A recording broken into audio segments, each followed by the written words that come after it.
It's slightly larger than Metaline. Welcome to Metaline Falls. Today, Metaline Falls has a population of a little over 200 and is located in Pend Oreille County. The town is only a little over a century old now, though, and for most of history, the land has been home to the Kalispel people, who lived along the banks of the Pend Oreille River. In 1809, the Kalispel would first come into contact with white Americans when David Thompson led a party through the area, hoping to find a connection between the Pend Oreille River and the Columbia River. He did not.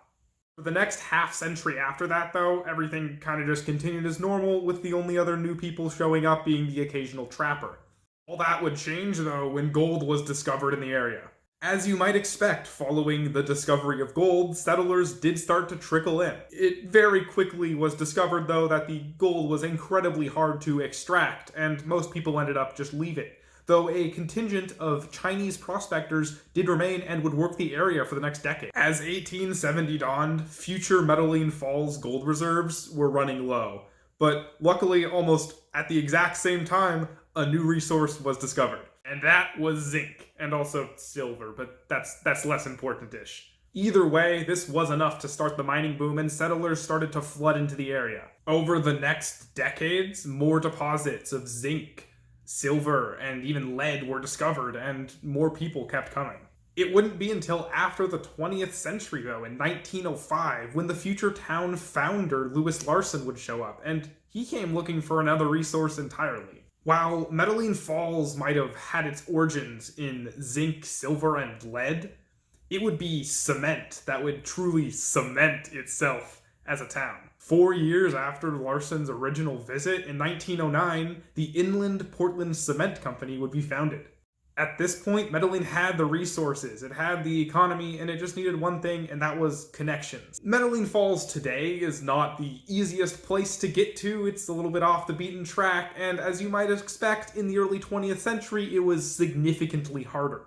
In 1910, a bridge would finally be built over the Pend Oreille River, connecting Metaline Falls pretty much to the rest of the world. Before this, you either had to walk over or take a boat, in which at one point the river had to be manually widened so boats could actually get there. Perhaps because of that, less than a year later, Metaline Falls would officially incorporate. For the next good while, Metaline was in its golden age.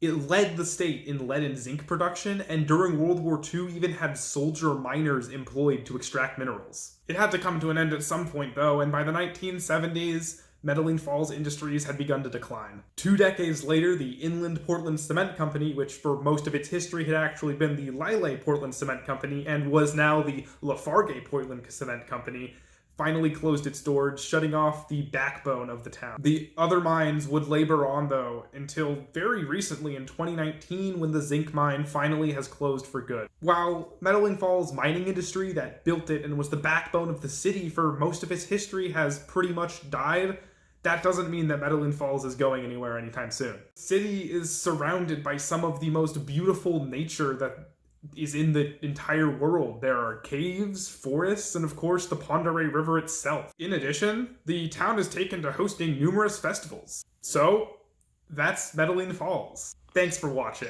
Did I miss an important fact, or did I just get something horribly wrong? Please feel free to tell me in the comments. And if you enjoyed this video and made it this long, why don't you consider giving it a like, and maybe subscribing to my YouTube channel?